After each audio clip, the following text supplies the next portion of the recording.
flee Cuba. I was taken out of Cuba. I didn't know what was going on.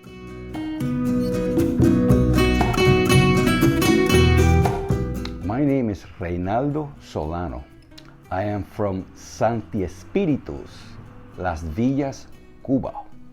I was raised in a bubble. We were protected from all the evil that was going on in our country, in our society. I was always every time the army would come through parades through the town, through the streets, which they did very often, showing off their might. We would be herded back into a room, where we could not see them. We couldn't see the tanks or the guns. I remember fear. I remember living fearful. I remember having to hide. My mother very nervous and my father very nervous when we would go through military stops, and they would be searching you, and they would have like hidden food, because food at that time was rations, and you had a little notebook pad where it would tell you how many pounds of this and that you would get a month. And then every time you went there, they would check off, so knowing that your ration was already taken, given to you. I remember that fear. I remember their fear, the anxiety when they, hope that they would get caught. And back then, in those days, if you got caught doing that, that was believed to be by Fidel Castro an anti-revolutionary move, and you were put in prison. The time was in the 60s, late 60s. Things were getting worse and worse, obviously. All our lands, everything was confiscated. We were down, basically corralled into a little house. Not a little house, but into our house.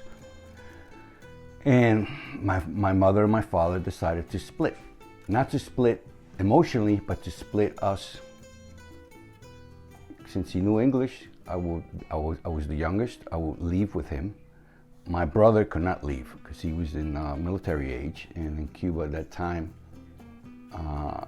if you were a certain military age, even if you had disabilities, like being flat-footed or being asthmatic, you still could not leave the country. You don't have to join, but you could not leave the country. Back in those days, and I'm sure they still have them, they had what was called a revolutionary youth movement, sort of like the Nazis, when the Nazis had their youth movements, but they were called Los Pioneros. And basically they dressed you more or less in the same thing. They will give you like a red beanie. Again, the beanie was one of the hats that the revolutionaries wore. They had the berets.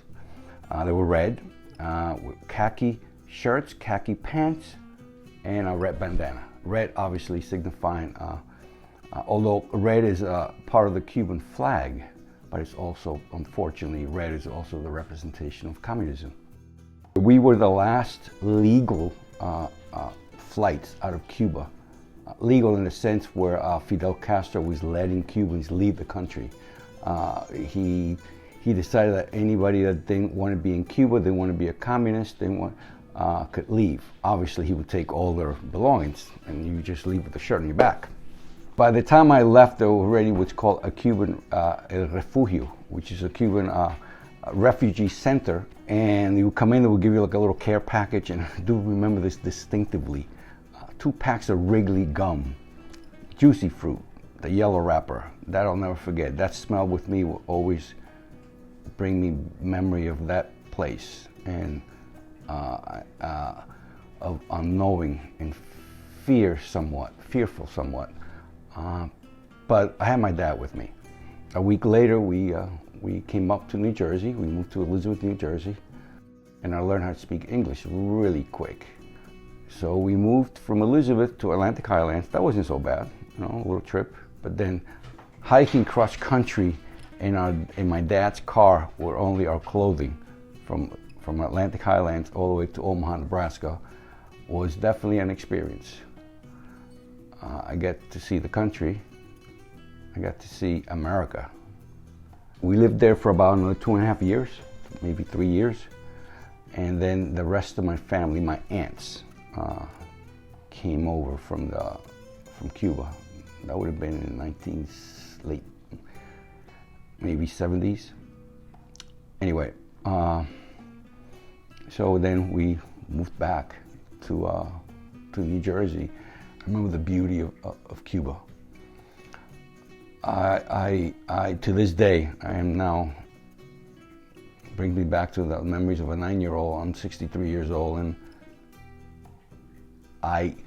my only connection with Cuba right now, my only real deep, true feeling is that, the nature, the land where I was born, the land that I was, for 9 years I roamed, and the things I learned from the animals, believe it or not. I was surrounded, after all, I grew up 9 years in a farm with lots of cows and lots of horses and chickens and sugar cane and packing mangoes and rabbits and hawks but anyway, right now I have no, my idiosyncrasy as a Cuban comes to that, the land that I was born in, that unspoken, I guess, genetic, for lack of better words, anchor that holds you to a country or to land. And as far as the identifying with a Cuban right now, I couldn't say. I haven't been back. I've never been back. Maybe someday I will return. But with what I've met, of Cubans that I've met coming out, I can see myself identifying as a Cuban. Deep down, although some of them are very rough edges, and they have lost that intellectual drive that Cubans had. Now that obviously they've lived in a society where they only they don't have time to think or be able to analyze philosophical thoughts or the true meanings of life.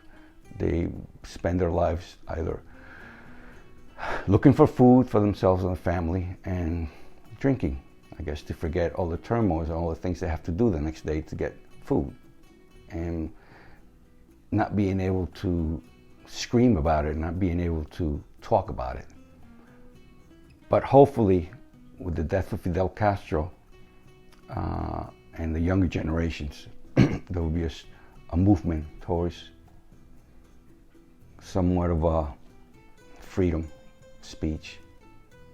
The things that we take for granted in this country, they will come to be true again in Cuba.